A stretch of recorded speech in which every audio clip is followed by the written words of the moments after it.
John. Thank you. Anyway, magandang gabi, magandang tanghali, magandang hapon, magandang umaga sa lahat ng mga Pilipino nasan man kayong panig sa mundong ito. Dahil ang Talakayan 3K Online po ay napapanood, napapakinggan real time sa YouTube at Facebook at Talakayan 3K.live. Ganun pa man, kung kayo abala ngayon, meron kayong ginagawa, pwede rin yung masubaybayan ang Talakayan 3K Online sa pamamagitan ng pag-click lang, isi-search nyo lang sa YouTube, Talakayan 3K Online, Facebook, at lahat ng episodes ng Talakayan ay masusubaybayan nyo doon. Ganun pa man, last week ng ng Talakayan 3K Online, we discussed the impact of the pandemic on the auto industry. Dahil actually, lahat tayo, everybody's hurting dito sa pandemyang ito. Ngayon, ang pag-uusapan naman natin, itong ating panelist ngayon dyan, he is a self-made man. A gentleman, he comes from a family na talagang pinaghirapan niya yung whatever success he has now, talagang pinaghirapan niya. So, he's a member of the PMA class Hinirang. He's a member of PMA class Hinirang. And I'd leave it to him later para siya magpaliwanag sa atin how he went through life. So anyway, let's welcome Colonel Bernie Miyake. Sir, you can you will good evening again, Chito, John. Thank you very much. It's an honor na ako po'y naimbitahan nyo sa programang ito. And Chito, sorry, at the last time I beg off kasi medyo hindi ko medyo loaded lang because bagong we're still surviving from the effects of the pandemic. So good evening sa lahat ng mga followers sa programa nito, and thank you again for inviting me. Okay, John, would you like you might want to welcome our viewers, John. Yes, welcome again to our Talakayan 3K. We're hoping na marami kayong matutunan sa episode na ito with our special guest. Saka ang audience natin might be surprised because we discussed the impact ng pandemya doon sa lakbay ng buhay. We discussed also in doon sa Real Pick That Yard. Because ang problema mo kasi ngayon is ang problema dito lahat-lahat, ang pandemya ay hindi na lang nagiging health issue. It's even becoming more of an economic issue na ngayon, concern na ito. Dahil ang joblessness, ang deprived income. So, as I was saying, we discussed about the auto industry last week. Ngayon, let's ask ang ating panel, si Sir Bernie, how is the industry niya coping with the pandemic? Paano ba anong ngayon dyan? I understand you're in the publishing, you're in the security agency. You're into a lot of businesses. How are you coping with the pandemic? Well, my latest project is a spa and a restaurant. And yung concept sana is franchising. And then franchising also ng restaurant. So we invested heavily. Yung main store namin is in Mandaluyong City. It is situated at the Abida Sintera, that is along EDSA and Reliance Street. It is a new project of the Ayala, yung sister, another company is Abida Lands. So nagkaroon kami ng spa. We started in 2016. And the project has 7 towers. So kami lang sana yung spa. That's why we spent heavily sa fit out ng 3 units, Chito, John? First, we started with 2 units, mga 100 square meters. It's a corner unit. And meron kasing 7 towers, no? 7 towers ang plan. So we invested heavily. And that is hanggang mga 2019. No? Then we expanded to another unit para maging contagious. So naging 200 square meters. And then at the same time, meron kaming project yung restaurant. Also, ang concept niya is franchising. As a matter of fact, meron kaming mga restaurant in Batangas, 4. And then sa Metro Manila, ito yung sa Mandaluyong. Okay. Well, unfortunately, Chito, John, we invested heavily also because that is the flagship branch sana to be launched for sa mga franchisee sa Metro Manila tsaka sa Luzon, Visayas, and Mindanao. Eh, dumating yung pandemic, early part of 2020. So talagang, I would say, taob. Taob in a sense na nalugi kami. And nalugi, and then meron kaming bank loans, and then 7 digit figures, up to 8 as a matter of fact. So 8 digits. So both, maganda na sana yung concept. It would be the main or the flagship branch. Eh talagang tinamaan kami, Chito, John. So after that, talagang walang-wala. Ang daming past due loans, pati credit cards, pati pagsweldo sa tao, wala. Pagbayad sa rent, wala. So, talagang hanggang December, just 5 months ago, walang-wala talaga. Hanggang, well, we were hoping to recover this 2021. So hanggang January, wala pa rin. And then, nag-resort na kami into other projects with my wife. And then, ngayon na kami nakakaahon just this March. So, for the entire year 2020 up to January, February, talagang pandemic was really hit us very hard. Talagang na tinamaan kami ng todo. Kung ba kayo, sir, were you given a reprieve by the government in your loans?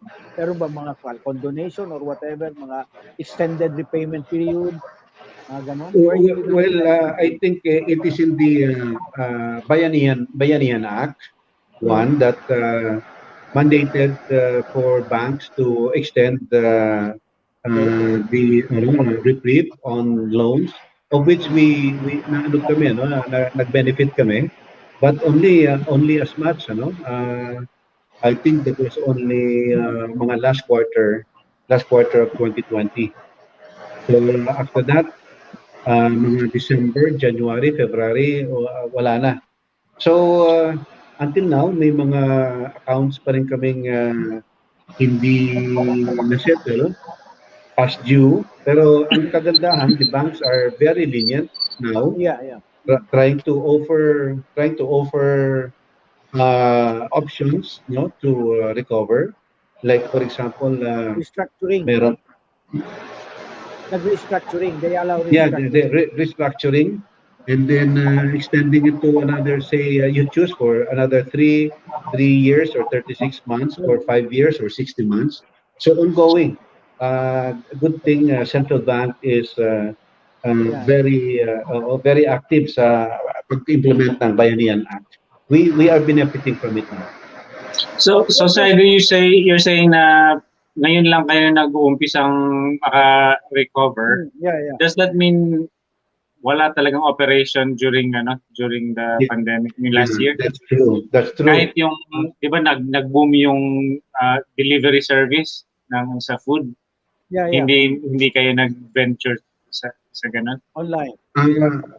Meron kaming delivery din sa restaurant namin, but talagang hindi na kami nakabayad ng rentals, and then hindi na rin kami nakasweldo ng tao. So eventually we closed shop. So nagsara na yung business naming restaurant, and then nagsara na rin yung spa. Okay. And then we laid off our personnel, very sad, but we cannot do anything. And Yeah, then yeah. meron din kaming laundry, and then supposedly franchising concept, but even our laundry now is hindi siya nagiging viable. But nakaka-recover lang kami ngayon, gentlemen. May bago kaming venture na blessing na Panginoon sa amin na nangyari nitong March lang. Okay. So it's a different business pala. Akala ko. Yeah, different business. Yes. Yeah. So service-oriented business din yun. Is it a service-oriented business? Yung original, service-oriented. Yung last year, spa is a service business, wellness. Oo, and then restaurant, food service, pati delivery, and then laundry service. So yung tatlong business na yan, talagang hindi naging profitable, talagang nalugi kami. We have to close shop. And then, ang naiwan na lang sa ngayon, yung laundry. Yun na lang naiwan sa amin na we are trying to save it kasi kawawa yung dalawa namang tao. But from five personnel, dalawa na lang. And then, ngayon, sa March, nag-change industry kami. Nag-change industry. So what are you into now ngayon, sir? Colonel? Yeah, now, BGM Marketing and General Services Corporation. Yeah, naging country representative ng Surya Perkasa, an Indonesian company who is the exclusive distributor of buoys, no, yung boya, and lanterns, yung lighthouse. Yeah, so, and then, so may niche kayo. May market niche.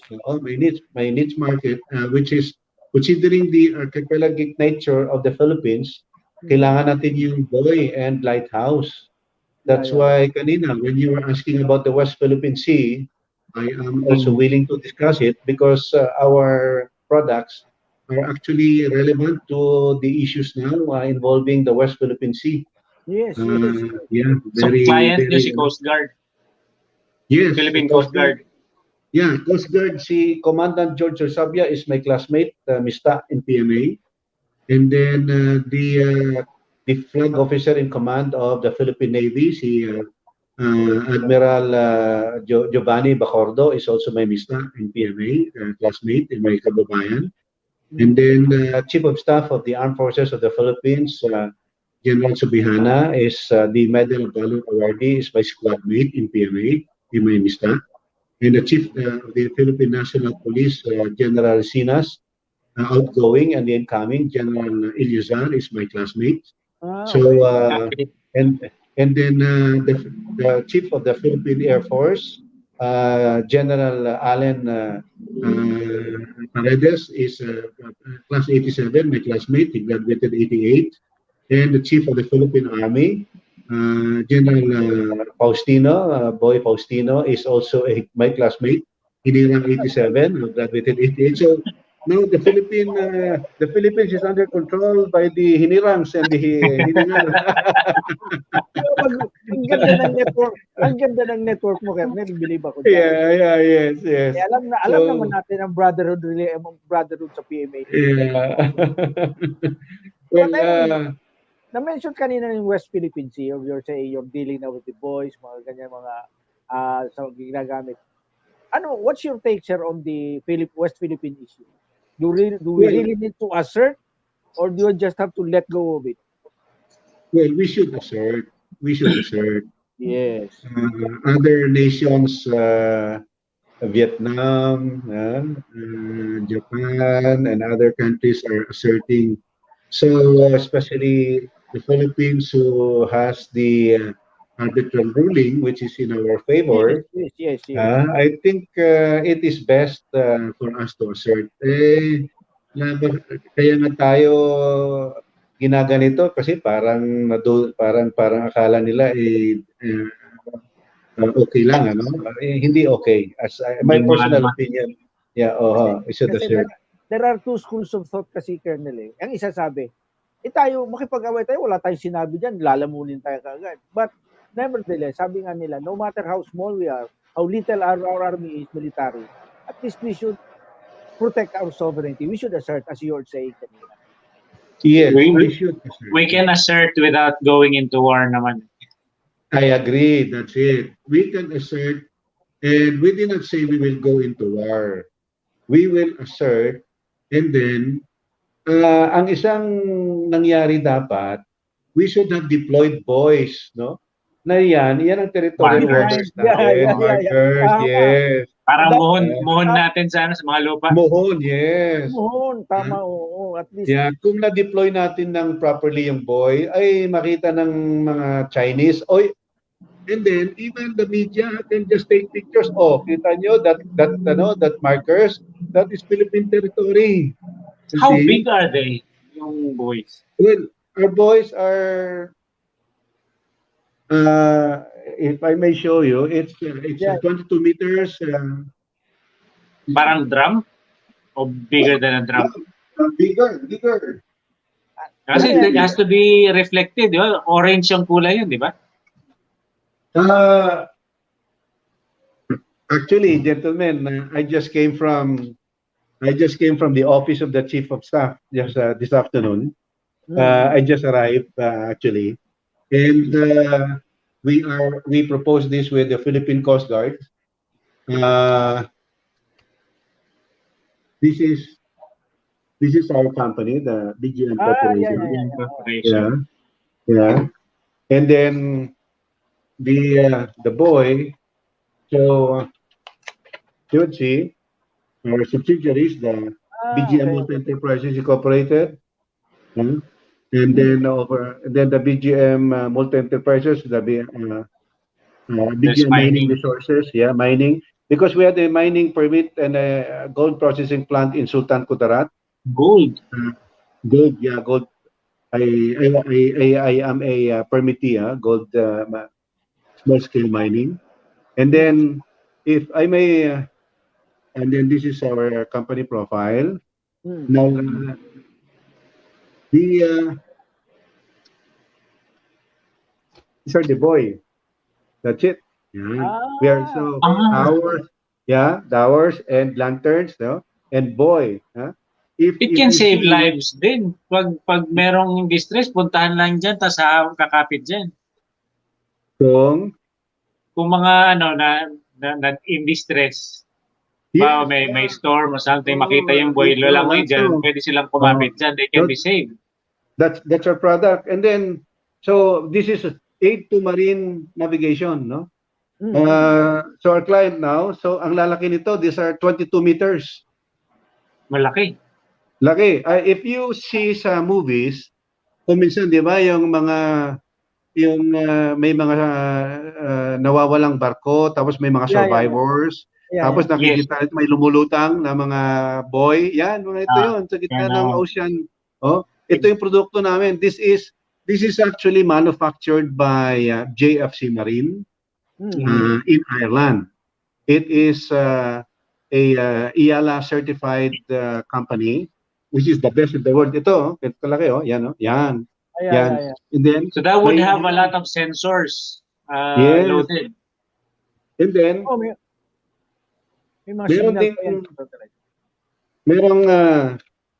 we are also into these are products for defense. We have this RIB, the rubber boats, yes. And then also we are into medical equipment. Relevant yan. Yes. Yeah, COVID, medical supplies and equipment, ISO, and then we are into integration and construction also, AAA company. That's it. Okay. So, you were saying na kung pwede pala iyan ang gawin mohon. I mean, would it be advisable na gamitin natin at this point? Yes, because merong ano yan, Chito, merong ano yan, malaking yung may mga mooring, may sinker yan eh. May sinker, so, fixed yan, hindi yan maaano. Yeah. No, yes. It's fixed. It's fixed in pag halimbawa, merong ano doon, merong areas natin na that's Philippine territory, markahan natin yan, lagay natin yan. Hindi yan matatanggal. Dapat, Yeah. Yeah, we can do that for 5 years, guaranteed. We can do that now. That is our... How is that powered? Is that solar powered or battery or what? Yes, solar powered. Solar. And then we guarantee it for 5 years. Actually, ang isang ano dyan, John and Chito, yung kulay, yung product namin can withstand the roughest situation in the oceans and maintain the color for 10 years. Kasi yan guide yan sa, that is what we call guide aid, no, to the marine navigation. Nakikita ng barko yan kung saan sila dadaan, no? Yes. Tapos kung sa left or right, tapos ang kulay niyan parang kulay natin sa, di ba, sa mga kalsada natin. Di ba? Kulay, no? Ito ang color, it is understood by, you know, the shipping industry. Itong yung produkto namin is actually yung kulay can withstand the situation in the seas and then still maintain the color. Yung iba kasi, yung especially galing sa, you know, mga I do not need to mention the countries na mga mura na ngayon, ano? Mura nga, pero maya-maya after 6 months, 1 year, sira na yung kulay. Wala na yung kulay. Alam niyo na siguro kung saan galing yan. Mura, okay? Tapos minsan sira na yung equipment, tapos nawawala na. Ganun. So, they're not even members of the IALA. IALA is International Accreditation Group, which we are accredited and certified. So, bago lang kami po na nakapasok and nakita namin yung situation sa Philippines. Had there been boys deployed, Chito and June, yung mga Chinese, takot pumasok sa ano, may mga markers na eh. Kasi wala, sabi nila amin yan, di ba? Kasi puro dagat. But kung naka-deploy tayo ng mga markers na we are capable of doing, hindi nangyari to. And kahit yung fishermen, they would know where they are relative to the boys. So alam nila na that's our area, that's our territory. Yes, that's it. Ang problema ngayon is, will the Chinese government allow that na pagkaganyan? If we... It's our territory. 9-dash line, they're claiming na, di ba, yung sinasabi? No. As a matter of fact, kasi parang kwento parang inaapi na lang tayo, no? Kung nagpapaapi tayo, no? May kasabihan na walang mga api kung walang nagpapaapi. Nagpapaapi nga. Parang ano yung walang lulusot kung walang magpapalusot. Diba? So, but you know, gentlemen, I see this as part of my nationalistic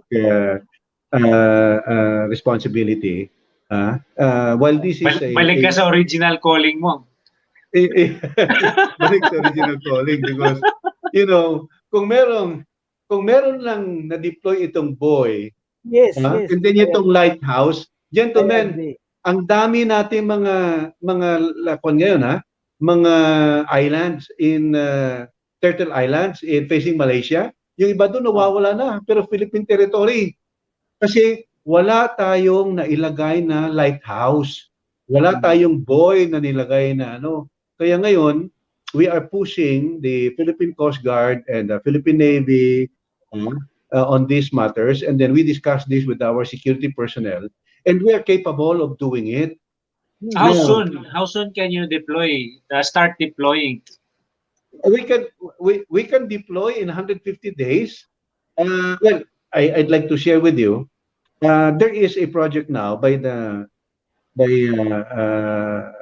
Philippine Coast Guard on the Batanes and Kalayaan Group. Oo, kasi dito ngayon ayusin natin ito kasi these areas may mga uninhabited islets na baka mamaya, madilim, walang tao, pagising natin, China na nandoon. Di ba? Oo nga. Dito nga sa West Philippine Sea area dito sa may Kalayaan talagang kahit na maraming dumadaan, maraming tao maraming Pinoy, maraming fishermen hindi nangyayaring gano'n. Kaya inuunahan na ngayon dito sa may Batanes and Kalayaan Group. So we will be putting up 13 lighthouses there. And out of the 13, if I'm not mistaken, 7 may mga tao, 6 walang tao. So ang delikado itong 6 kasi sino namang nagbabantay doon ngayon, no? Bigla na lang may nag-occupy na naman doon mga foreigners, particularly China, particularly the Chinese, di ba? So ngayon, yan ang isa naming priority project yan ngayon sa Batanes and Kalayaan. And dito naman sa West Philippine Sea, may buoy, ang nangyari, bidding ang Coast Guard, no? Noong December 2020 for the deployment of these buoys. Ang nangyari, gentlemen, nakasingil yung may mga sindikato kasi na kakunti lang kasi nakakaintindi sa atin ng buoys and lanterns kasi wala dito sa Philippines And kakunti lang mga businessmen na nakakaintindi. Ako ngayon lang ako nakakaintindi, ngayon lang nang pinag-aralan namin.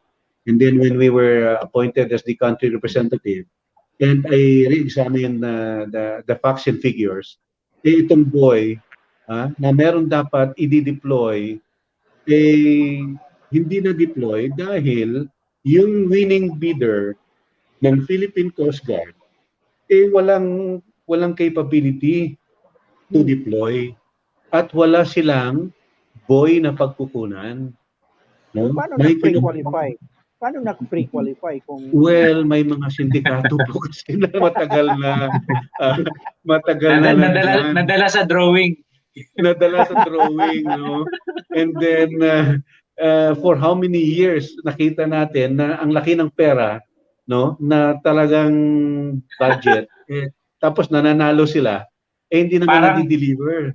Parang ibang kalsada lang natin din yan Tapos na sa tapos wala ka makitang kalsada. Yes, ganyan, di ba? Nangyayari nga sa kalsada mga videos natin, mantalang itong mga dagat natin na walang masyadong nakakaintindi, right? Ang significance kasi ngayon, Colonel, meron mga claimants na kung ano-ano ba overlapping claims. Kaya dapat talaga yan. So how is the government taking your proposals, your offers? Well, the government is aware, no, na yan ang talagang problema ngayon. Kaya lang, ang dami kasing, inuna nilang bulsa nila, no? Inuna nilang pura practices, ganyan ang nangyayari. Tapos, hindi naman tumatagal sa pwesto, iba na naman. So, walang continuity. Walang continuity, walang accountability. Tapos, walang expert sa field. As a matter of fact, part of our commitment is our company will sponsor Coast Guard personnel to be trained in Ireland, no, for the technical aspect, and then para may continuity, may transfer of technology sa Philippine government, sa Philippine Coast Guard. Yes, we will do that, and hindi nangyari yan kasi nung mga previous, mga previous officers, hindi na nila iniisip yun. Kumbaga yung mga previous lahat short-term projects. Short-term projects and magkano ang kita. Yun lang. Yes. Ano pala yun, sir, mga Korean? Magkano Korean? Magkano Korean? Yun. Guys. But anyways, talaga interesting ito kasi may tanong lang ako dun sa boys kasi you mentioned about the quality of it, diba? Are these tamper-proof? Like you will be notified if something is being tampered with? Well, yes, it is because this is harder than steel. Meron kasing even yung lanterns namin, no, yung post, no, kasi sa mga lanterns, sa mga lighthouse, di ba dapat may foundation, may post yan, ano? Tapos sa taas, nandun yung equipment namin, ano? Ito. Ito. So, yan, di ba? To. Yan. Oh, yan. Yeah. Yan, no? Sa taas niyan, no? Yun ang lanterns. So ito, plastic yan. We manufacture that, plastic, kasi mas better than steel. Bakit? Magaang. Ang steel, mahirap mo i-transport sa area na ipatayuan mo. Second, walang corrosion sa dagat. Yeah. Tama. Yeah? Kaya ang color, hindi tatamaan. And third, we can guarantee it na it will last longer than steel. And, hindi siya magbe-brittle kasi plastic. Hindi nagbe-brittle. Yes, hindi nagbe-brittle. Ibang ano to, ibang technology. That's why it is IALA certified. So kahit mabangga siya ng barko, buo pa rin. Kapag nabangga, yes, buo pa rin. Ang barko yung... Ano ba yan, sir? Depende sa barko, ha? Pwede malagyan ng gadget na mamamonitor siya ng satellite para alam niya kung nawala or whatever. Yes, dapat. Yeah, meron to eh. Meron to sa taas, no? So that is our main products. And we need this. The Philippines need this. Yes, yung lighthouse, lantern, you know, and ang ano nito, ang capability to reach, no? Para malight yung yung daanan ng mga barko, even our fishermen, no? And parang runway sa airport, merong sunod-sunod na ilaw. Yes, parang searchlight, di ba? Searchlight, di ba? Okay. Tapos also yung buoy, kung na-deploy lang ito, hindi to yung mga 200 vessels or so ng Chinese, hindi yung sila basta-basta nag-occupy doon kasi may mga markers tayo na deploy sana. Kaya lang, yung nanalo sa bidding ng Coast Guard noong December 2020, sindikato na existing na first time naming mag-participate, naharang kami ng sindikato doon pa lang sa pre-bid na disqualify na kami. Na-disqualify kami without opening our bid. So, technical kayo. Yeah, technicals pa lang, na-disqualify na. And then, ang pag-disqualify, yung signature daw, hindi original. Ang signature, yun lang ha. So, and then, nung na-open na yung bid namin, nagkaalaman na, yung bid ng nanalo, 30 million cheaper yung bid namin. You can just imagine the 30 million savings sana ng gobyerno. And what is worse, gentlemen, until now, hindi na-deploy ang mga boys na nanalo sa West Philippine Sea noong December. That's why na-embolden yung Chinese vessels na nag-position doon kasi walang markers eh. See? Yeah. Kung may markers yun na-deploy, it can easily be argued. How can you say that is yours, 9 line? Look, that is Philippine territory. Look at our markers. Kasi wala tayong may turo eh. Nasa open sea ka eh. So, hindi ang hirap ma-orient. Saan ka ba? So yun ang nangyari po sa sa issue na to. Alam mo, ang malas talaga natin sa pag sabi nga nila parang Murphy's Law yan eh. Pag minalas ka sunod-sunod. I mean at least that para bang nag-agree sa iyo ang gobyerno na that's really an essential project. Kaya lang somewhere along the way nagka-problema na diskaril. But now I'm thanking the Lord that this time my classmates are at the top of all branches of service. I think we can push this one for reforms, no? We can eliminate corruption. If not totally eradicate, we can help reduce corruption, save money for the government, and then we can deploy the best quality equipment, the buoy and the lanterns. And also we break the syndicate who's been loading it over sa Coast Guard, sa PPA, sa ating mga dagat. and then we will now be able to deploy buoys and then put markers sa ating territories, and then also put up lanterns, lighthouses sa ating mga islands. You know, we have 7,100 islands. Yes, yes, yes. Imagine, especially those na dito sa West Philippine Sea, sa Kalayaan Group, walang markers and walang lanterns, no? And then we know that we can do it, and then the Philippines need at least 480 buoys, no, sa mga significant areas na we should mark sa ating territory, and we can produce that, and we can deploy that because we have deployed already in the Antarctic Ocean and the worst oceans of the world. Now you can Google it, Chito and John. JFC Marine. That is my principal. What about the depth? Pag doon sa Marianas Trench, yung mga malalalim masyado. Kaya namin. That's why I am inviting you to please Google JFC Marine. We have already deployed to the deepest part of the oceans. And then after 4 years, nandun pa. Ang kulay, ganun pa. And then we have 5 years warranty. Although 10 years kaya ng product namin. But Pero officially, okay. Go ahead. Yeah. Pero sir, ang Philippine Coast Guard is already a civilian agency, hindi na sa military. Under the OTR na ito, di ba? Yes, the OTR. And then, daming, sad to say, dami na talagang nakapwesto na galamay ng sindikato dahil sa hundreds of millions and billions ng resources na nahawakan nila, no? Umabot hanggang sa mga offices o mga officials na yeah, that's it. Can you see our product? Ayan ba yan? Galing. Ito nga, You see it? Yes, see. Daming sensors niya, solar powered. Yes, that's it. I-examine it, gentlemen. That's our product. See?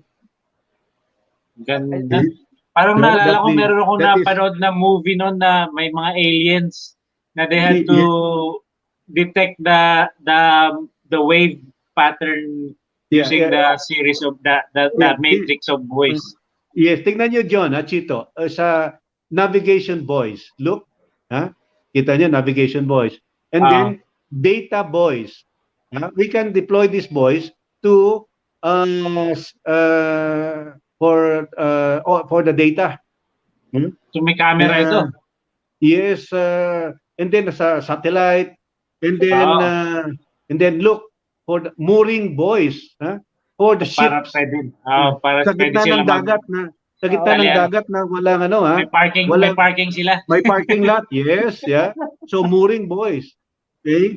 And then look again, beach marker buoys. You see? Hindi na swim between the flags. Swim between the buoys. Di ba? Kita nyo sa mga movies, sa mga western movies, di ba? You see this, di ba? Mga beach marker buoys. Right? And then let's go to baba, no? Marine lanterns. Yes. Yan ang equipment namin sa tore, then sa taas. Amo na ilagay, sa taas. Right? And then tingnan nyo yung support structures, no? Support structures namin, look. That is for the lanterns and for whatever needed in the marine industry. We have that product. And then also, gentlemen, next, mussel. Float? Mussel floats, yes. How? Yes. Now, you export this, we will be launching this in the Philippines. Yeah. We will be launching this, a farm, pagkatapos yung produce, export, sa export, ang laking dollar earning ito. Oyster para yes, yung pearls. Yes, you see, we will maximize.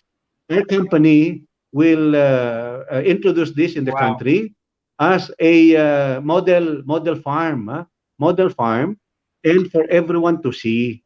What a blessing in disguise itong pandemic para sa iyo. Yes, it is really a blessing in disguise, John, Chito. Really, I was down and out, And then and also for aquaculture. Yeah, these are our product. In the Philippines, we are the country representative, the only country representative, and we feel that we will be doing a great service to our country by having these products. We need this. You know, archipelagic nature of our nation, we need this. You know, China should not have been behaving this way if we have deployed buoys and lanterns in Oo. all our territories, in all our islands and islets. And even the international media, no, who will follow the bullying being done to us will see this, no, that the markers and the lanterns, if all are deployed in our country, you can imagine, gentlemen, how it will help in resolving this Saka, very sensitive issue now. This saka is yung a ano, sir, very yung data boy nyo can monitor actually the seas in the absence of the Navy ship or whatever. yes, you Can know, monitor.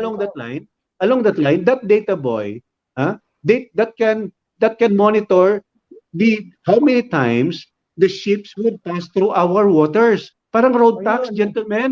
There is Ah, an international law that other countries they collect light dues. It is an Mm. international law. You see, yeah. they collect, but the Philippines does not collect. You see, that Alam mo, is sir, one area. alam mo itong West Philippine Sea, it's a channel wherein $5.3 trillion worth of Yes. commodity passes through. Oil Yes. mostly and mostly. I actually sa May trading toll gate na tayo. sa Yes, trading I wrote that. you see? Now, gentlemen, you can Kailangan just ng bit imagine. card. You can just imagine, road tax, ilang billion ang nakolekta natin sa road taxes, right? Road taxes. Oh. And then ito, we have the right to collect because it is provided in the international law. Oh, Imagine the West Philippine Sea, we deploy yung these enclosed data boys, we will count, no? We will count all, and the shipping lines, the shipping companies, they are ready to pay that. Yeah. Hindi tayo Kasi hindi nila nangungulekta. mako-contest kasi it's data No. eh. kasi Yes. it's cheaper And to then, pass through the West Philippine Sea kaysa iikot sila. That's why yes. It's still shorter distance for them. Oh. Yeah. And then, gentlemen, that's why I told you earlier that I am happy that I am into this now. Dahil these are the problems natin na talagang hindi nangyari kung meron tayo nito. Exactly. And now it is available. It is available from my principal, Surya Perkasa in Indonesia, who is the authorized sole distributor for Asia. For Asia. Okay. And they chose my company, BGN Corporation, as the company representative. Wow. So Well we done. are very lucky. We are very lucky, really. It is really a blessing. I thank the Lord for all this, that it helps me, it helps my company, it helps my people, my family, but it helps in general our country. Oo. Because this hindi nangyari ito kung na-deploy natin lahat ito. And nadi-deploy ito ng mga sindikato sa Coast Guard, sa PPA, sa DOTR na hindi natin alam lahat. Hundreds of millions and billions ang kinolekta nila sa gobyerno at Talaga. hindi na-deploy. Yes. That is And the this is a truth. long-term solution pa. Yes. Parang Yes. nalubog yung project sa West Philippine Sea, lumubog. Yes. Wala nakakaintindi, Chito, John. Kukunti lang ang players. Walang nakakaalam. Yeah. You see, Specialty product. kahit kayo, Chito, John, kayo very learned, very active kayo sa current events, sa media practice. Oh, did you know about this? No, including me, I didn't know, right? But now, all these are in the open. All these are happening, and all these are now in the Philippines because of Surya Perkasa and because of JFC Marine and because of them trusting BGM Corporation to bring all this to the Philippines. Galing. Ang galing. Tama ka sir talaga. That would define the territory, the Philippine territory dun sa. Yes. That would have defined. Yes, Tama yes. That's right. And then And without putting our soldiers at risk. Kasi yes. these are equipments na ilalagay mo eh. Yes. At saka monitor In addition, John and Chito, this data boy, we deploy that, we monitor yung pagdaan ng mga barko sa West Philippine Sea and collect additional revenue for the government. Correct. Which is the best, which is the right thing to do. Other countries, ang laki-laki ng kinukolekta nila, gentlemen, hundreds of millions and billions even in pesos. Ito na lang sir, is 5.3 trillion US dollars worth of commodities na dumadaan dyan. Yes. You can just imagine kung ilang barko ang dumaan dyan and ilang shipping lines ang yumaman at lumaki ang negosyo dahil sa pag-transport, pagdaan sa sea lanes natin. In fact, hindi sir, na tayo nakakolekta. Yung sinulat ko sa trade yung tanong doon, who will wage war to keep the channel that where 5.3 trillion of worth of goods pass by, to keep it open? Who will wage war to keep it open? Really, this is really a smart way to solve a problem. Freedom of navigation ang labanan diyan eh. Freedom of navigation. Yeah, that's why when I was at PPA the other day, we all know there is a problem. I was talking with the PPA general manager. I saw how his work. I saw the disturbed soul, the disturbed attitude, because he knows that I know that they are part of the syndicate, and here we are. They fear if we come in, it will expose the hundreds of millions and billions they have disbursed to syndicated groups who did not deploy buoys and lanterns, but collected billions of money from the government. You see? And they know that if we bid, they know that it is the price which will expose them. How come you awarded this before to these people and billions, hundreds of millions, and here is BGN Corporation offering the best product and will deploy it and ahead of the timeline? No, it will open a kind of worms. That's why they fear the entry of our company. But that's why I was discussing this with my classmates and hoping that we can put a stop to this corruption and this fooling the Filipino people and stealing from the government and then deploying substandard buoy and lanterns, and then and the pricing, we know it is really, John, Chito, four times. Imagine if it can be deployed, let's say 100 million, yung presyo po nila is 400 to 500 million. Imagine that. You see? Will we start seeing this year? Well, if God would permit. Meron na kayong award sila nakuha aside from the other agencies. Okay. Chito, good question. Ang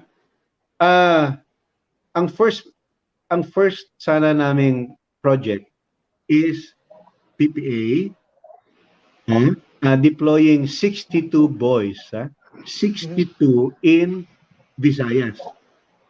Gentlemen, the budget is 481 million. Okay. And then, yung nag-pre-bid, yung existing na company, na syndicate, and then wala na, kami lang, second. Dalawa lang. And na-check yung NFCC nung yes, but gentlemen, ang terms of reference was designed for the existing. Na for the last 4 years, gathered or collected for billions of budget from the government. You see? Wow. Now, the TOR was designed to favor them. And then, of course, the TOR as an output by the TWG.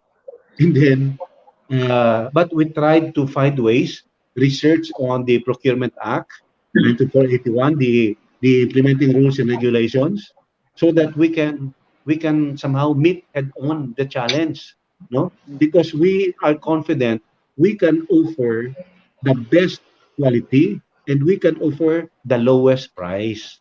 But what happened? What happened, gentlemen? There was a failure of bidding. Failure. Failure of So, bidding. magre-rebid. Magre-rebid and we are waiting for it, no? And Okay. then, ang nangyari, dalawa lang po kami, bigla na lang, nagulat ang sindikato sa loob. Bigla na lang, the other day, lumabas, 58 boys for Bicol. Huh? 58 boys for Bicol, 450 million. Huh? And, alam niyo po, bidding is on May 26. This May May 26. Okay? Last week lang lumabas yung notice. And bidding is on May 26. Sa You know? PhilJeps, lumabas sa PhilJeps. Sa PhilJeps, okay? And alam nyo, Chito, John, na-alarma sila na itong 62 boys for the Visayas, biglang pumasok ang BGM Corporation and then biglang pumasok yung produkto ni JFC Marine and they know na it is cheap but the best quality. Cheaper. Cheaper. So, mai-expose yung presyo nila na ilang taon nilang ini-enjoy. Monopolize. Minomopolize nila. Kasi konti lang yung players. Kita nyo, imagine, gentlemen, a project of 481 million, isa lang yung bidder, right? And then, kami lang yung pumasok kasi alam namin na kaya namin mag-deliver ng the best product and lower cost to the government. Alright? Parang, sorry, mga dogs food na nila. You see? Na-alarma sila, gentlemen. Biglang lumabas ngayon ang another project, 454 million for 58 boys in Bicol. Bidding May 26. Kayo po, you tell me, what does it indicate without, without going into investigative reporting, you see, naalala sila lahat, gentlemen. You're talking here of hundreds of millions of pesos and billions already in only 2 projects, huh?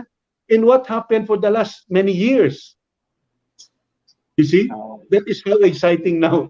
That is how exciting the situation is. And yung na-mention nyo about sa Visayas na boys, would that be sa perimeter or inland? I mean, in yung inner waters.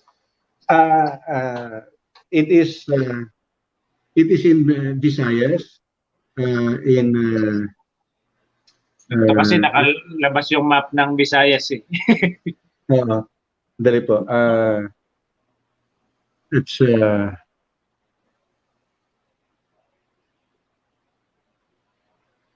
sa po ito sa Eastern Visayas. Eastern Visayas, Samar Leyte. Yes, because I am from Western Visayas. I'm from Iloilo. That's why this is Eastern Visayas and Pacific Ocean ka. Kasi channel yan ng mga domestic shipping. She's in sa Visayas is Eastern Samar. Eastern Biliran and something yes, basta Eastern Leyte 62 so boys. Pacific facing na ilalagay. Masisikip kasi dyan ng mga channel na yan eh. Masisikip yan mga channel na yan eh. Now, again, we are preparing for that. And then we prepared for that and then biglang failure ng bid. And then comes the Bicol. Bicol is in Bicol, Bicol is the proposed construction and offshore installation of aids to marine navigation at ports of Pasacao, Teodoran, Tabaco City, Legazpi City, Bulan, Matnog, San Andres, and Dirac. Yeah. Yung Yeah, channel. these Yan areas. ang nakapost sa PhilJeps. Oh, lumabas last week lang, and then May 26 na kagad yung bidding. You see? So nag-pre-bid conference. Wala. After that, mag-pre-bid conference. Kailan ang conference? Ano, Chito? Sorry, Chito, sorry. Kailan ang pre-bid conference? Because after posting ng PhilJeps, mag-pre-bid conference pa yun, di ba? Yes. No, the pre-bid conference. After the posting ng PhilJeps yun. Yeah, the posting. Then let me check the Visayas. But anyway, gentlemen. Parang sa timing mo, parang naka-template na eh. Anyway. Ano man sabi din nun? Pag gusto, maraming paraan. Pag ayaw, maraming dahilan. Yes. That's right. So that's the exciting and challenging situation now. Ang maganda lang sinabi mo kanina diyan, Colonel, it's really a very essential product ngayon if only to define the territorial waters of the country. Na ito yun. That's the most significant. Especially ngayon na we're in the midst of mga problema dito sa territorial claims ng China. Kasi ilan ang claimants diyan? China, Vietnam, Malaysia, dami counterfeit. Including Brunei, I think. Brunei, Japan, I think. Meron. Yeah. But ang pinaka-aggressive kasi is mga China ang aggressive. And all the while this was happening, ang nasa isip ko palagi, for us to be able to protect our territory, we need to deploy soldiers na nakailera. This one, you don't need it. It's automated. Yeah. Because we just deploy this. We deploy this, at least everyone will see. China will see, the world will see. That is Philippine territory. Yes. Real time pa. You can show it real time. Monitor talaga yung movement dahil because you have the data boy there. Na nakadip na ano. Yun talaga ano. Yes. Tapos pa siya, naka-satellite pa siya na ano. Yeah. You see and then also with the deployment of the data boys, we can collect light fees. And then additional revenue for the government. Hindi na kailangan ng RFID ano. Hindi na, wala nang gastos sa RFID. Wala. Malalaki yung zoom lens yan eh. May mababasa yung lisensya ng barko.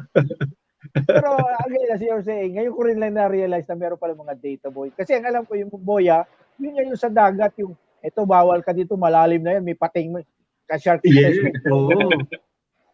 Yung beach markers yung nakikita mo. Yung beach markers, yun. Beach markers, yes. But, gentlemen, imagine yung mussel floats. Imagine this, i-deploy namin to sa Philippine seas. Gentlemen, pag gusto niyo mag-invest kayo rito sa natin sa mussel floats. Ang laki ng market dito sa ang laki ng market dito sa abroad. Pag-usapan natin. Because what we want to do, deploy this, make it as a model farm for everyone to see.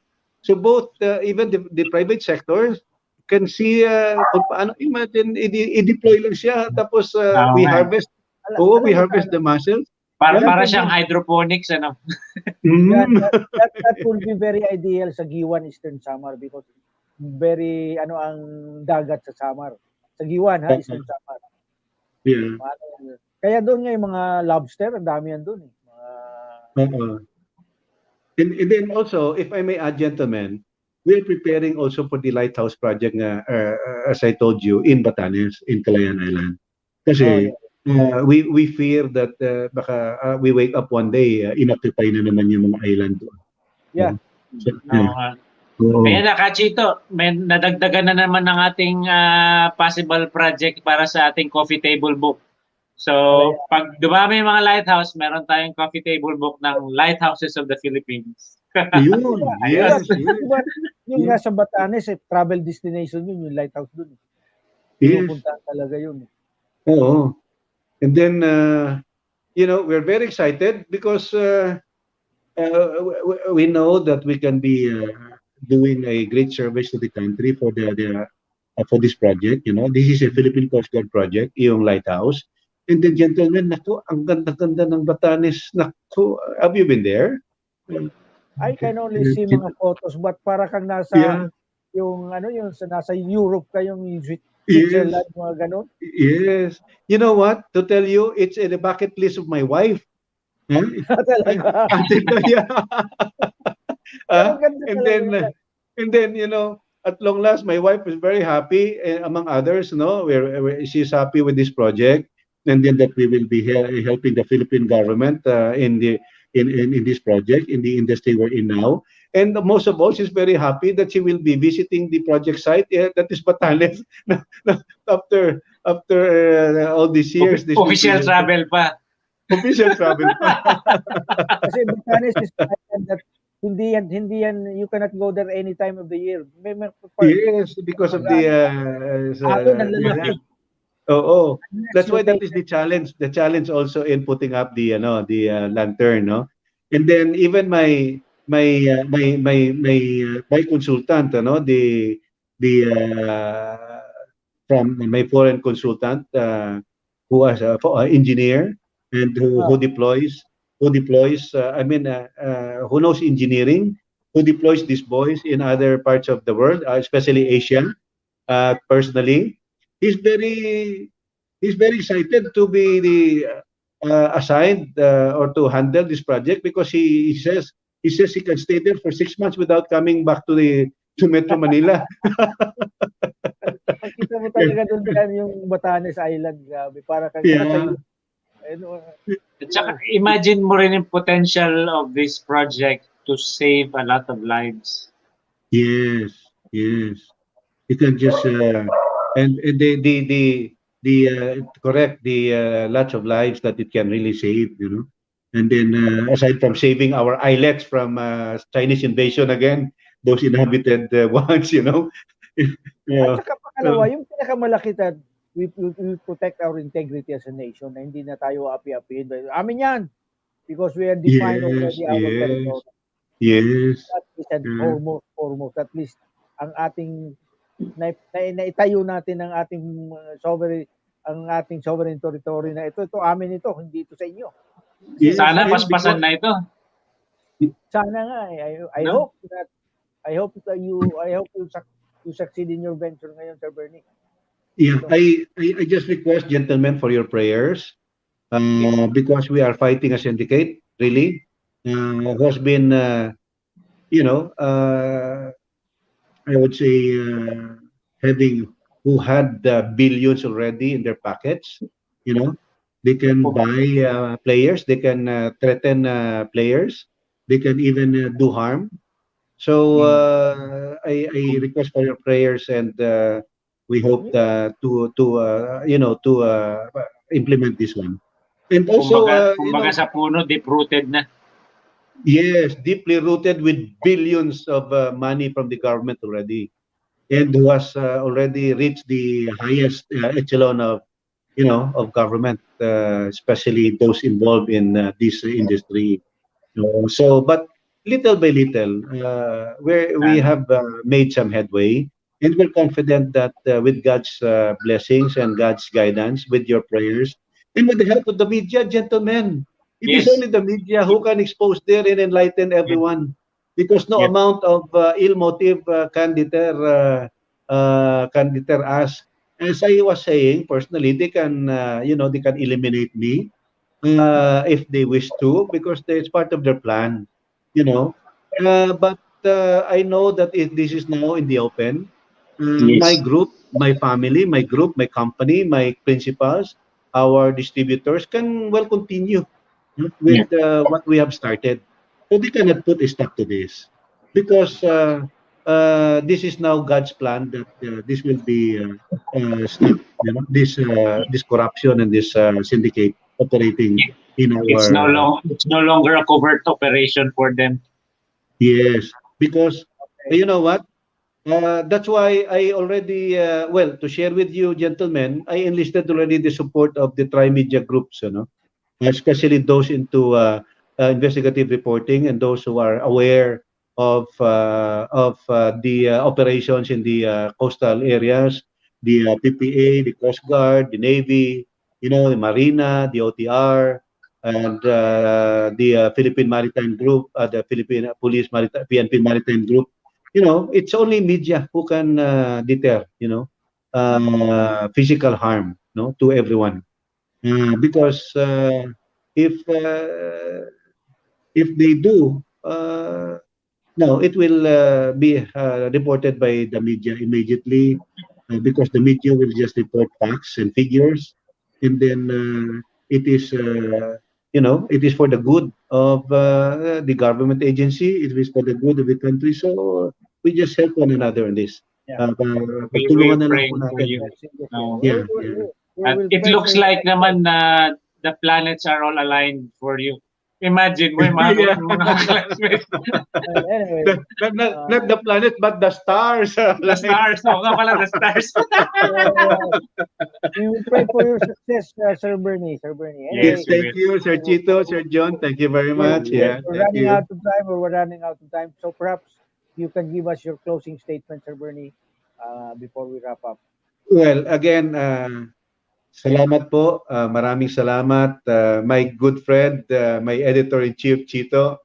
Thank you for this program with John. And salamat po sa mga tumatangkilik. Sana suportahan natin ang ganitong mga programa.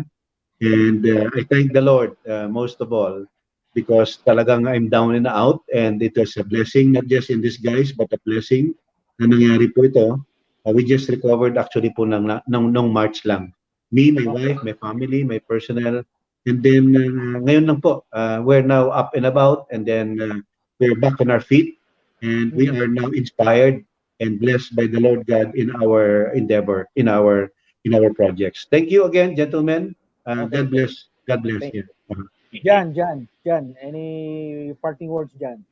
Yes, we are rooting for you and praying for the success of this project. Can just imagine you said earlier that you had to terminate some of your employees, and now with this project you will employ a lot of people.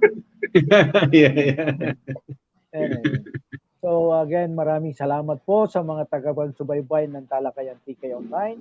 Kami po'y nagagalak at natutuwa at sinamahan niyo kami sa panahon ito. At gaya ng sabi ko, ang abala ngayon, mga busy, you can always watch this episode of Talakayan TK Online by simply logging on YouTube and Facebook. I-search mo lang Talakayan TK Online at mapapanood yun. This will be up for a year. So up ito for sa isang taon nito. All you have to do is just all episodes ng Talakayan, you can see it. Mamamonitor mo lahat yan. But again, we wish Sir Bernie luck in his venture. Alam mo naman, that's what we need now, especially ngayon na everybody's hurting, everybody's in pain because of the pandemic. And not only that, we have another flashpoint sa West Philippine Sea. Anong sinasabi na ni Sir Bernie that this could be an ideal muhon ang mga buoyant marker? That is what we need, because at least that will assert our integrity as a nation na kaya natin protektahan ang ating mga pag-aari. Maraming salamat po. Magandang gabi sa inyo lahat. Signing out.